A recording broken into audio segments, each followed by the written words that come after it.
Algebra was geometric at the dawn of the mathematical sciences. At the University of Alexandria,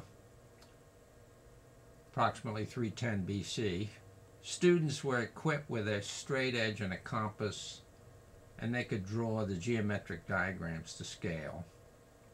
Euclid's fourth axiom, things which coincide with one another are equal to one another, is compelling evidence that algebra was geometric in that era. Visual algebra is geometric algebra with symmetry substituted for geometry. We can solve equations by reformulation and by doing simple arithmetic operations, as we'll see. Why teach an alternate method for solving algebraic equations? One that I maintain is much easier for the students. Mathematical ability, like all human abilities, are normally distributed. That means it's a bell curve. The center point mean of a normal distribution implies that 1/2 the student population will be below average in mathematical ability. According to the internet, 59 million students are in K-12 as we speak.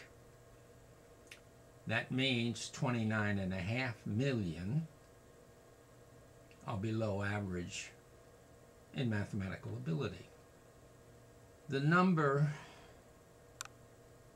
assumes a homogeneous population. The population in the United States is anything but homogeneous. The number does not take into account homeless students, undocumented immigrant students, the public's assertion that the center point mean of the distribution varies widely among the ethnic groups, and the studies that identify a rapidly declining number of students that receive the educational and psychological benefit of traditional upbringing. That's the existential condition that confronts a teacher when they attempt to teach any level of mathematics in K-12. I do not have the vaguest idea how to fix the problems of society. As a mathematics instructor, all I can do to help those students that occupy the left tail of the distribution is simplify the mathematical procedures as much as possible. To that end, the paper was written and this video was made. I have found from a direct experience that if you teach axiomatic method and visual method in parallel, the pedagogy will more likely fit the profile of a typical class in algebra.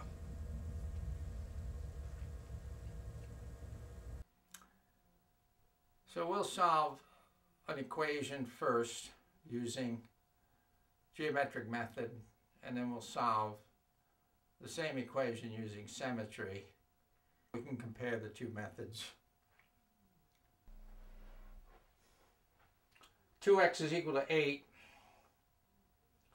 We're going to depict this 2x as an area. Here's a rectangle and put it in there, 2x. That's the area of that rectangle. 8, we're going to put it in there. We have another rectangle.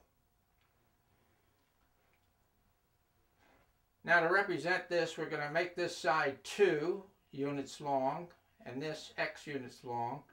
So 2 times x is the area.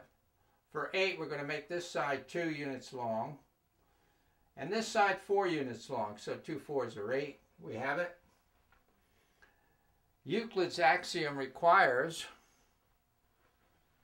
that the 2 areas must be equal.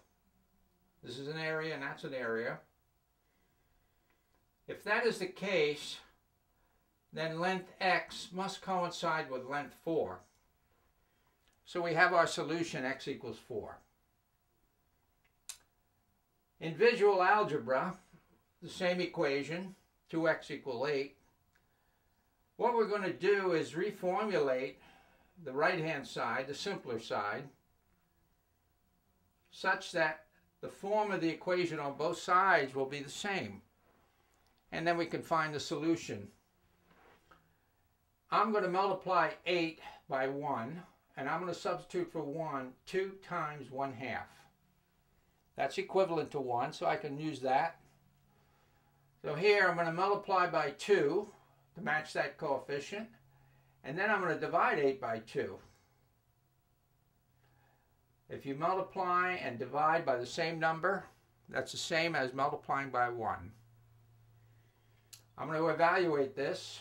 8 divided by 2 is 4. So now I have translational symmetry. That means if I take this left-hand side and translate it over and place it over the right-hand side, the 2's will coincide. So x will coincide with 4, so x is 4. In the axiomatic method, we would divide both sides by 2, and we get x equals 4, or reflective symmetry. Translational symmetry, I only did one simple arithmetic operation, and I got, okay, so I got my answer. Visual algebra, that 2 matches that x must equal 4. In this clip, 3 copies of a book, including $5 for shipping and handling, are purchased on the internet for $11. Find the cost of each book.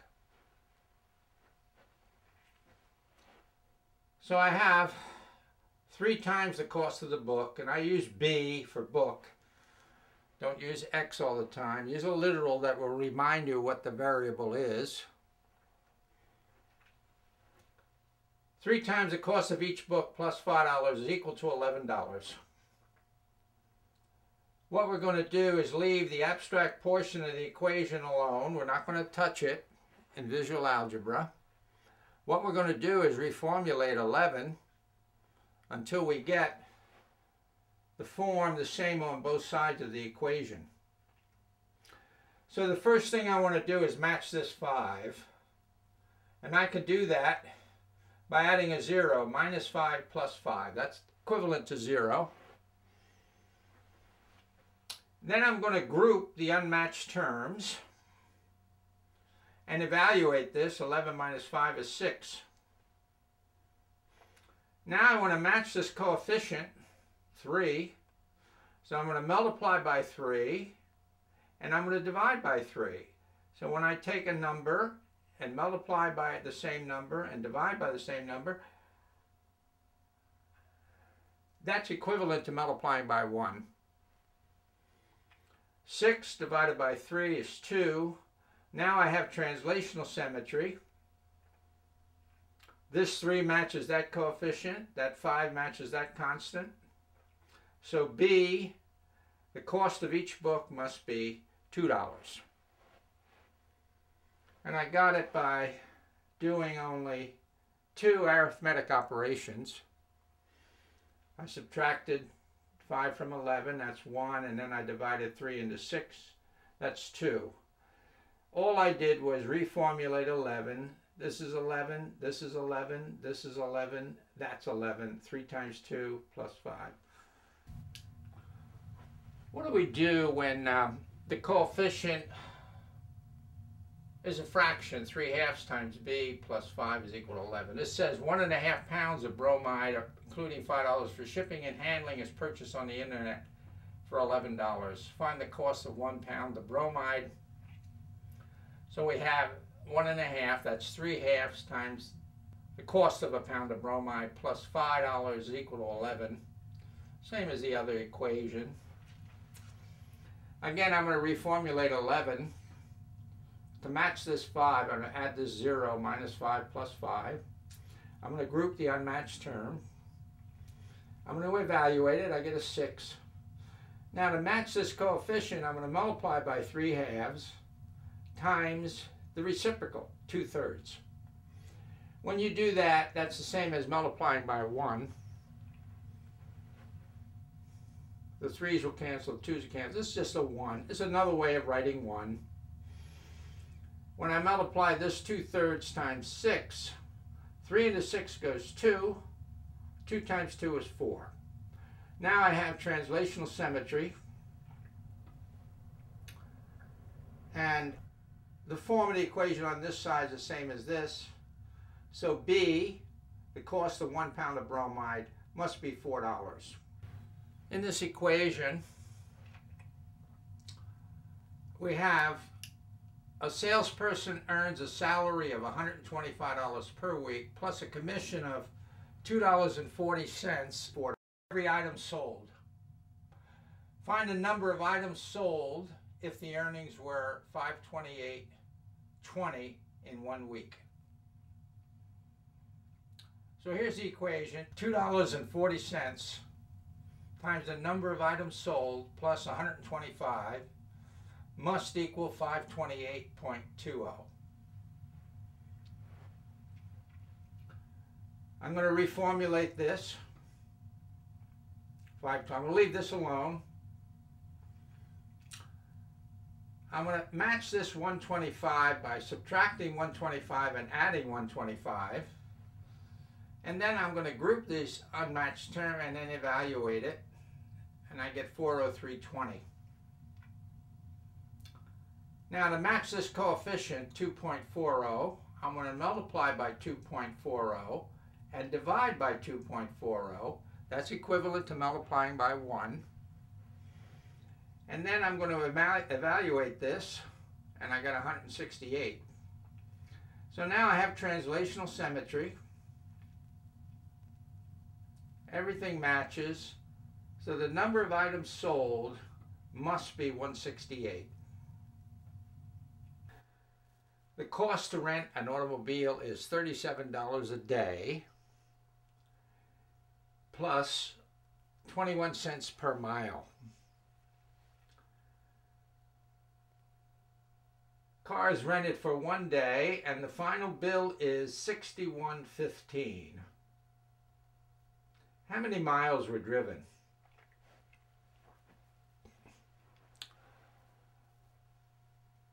So here's the equation.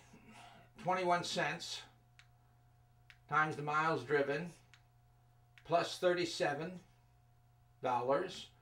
equals $61.15. Reformulate 61.15. I'm going to add a 0 to match this 37.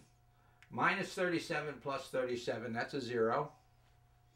Then I'm going to group the unmatched terms. And then I'm going to evaluate this. 61.15 minus 37, 24.15. Now I have to match this coefficient. So what I'm going to do is multiply this number, 24.15, by that coefficient, and then divide by the coefficient. That's equivalent to multiplication by 1. So the number will not change. When I divide 24.15 by 0.21, I get 115. So I get translational symmetry. So from 1-to-1 matching, we can see that the miles driven that day was 115. Okay. Why does reformulating an equation work? Because every equation ever written and every equation you'll ever see says the same thing. The number on one side is equal to the number on the other. No matter how abstract these numbers may be, the equality sign means exactly that.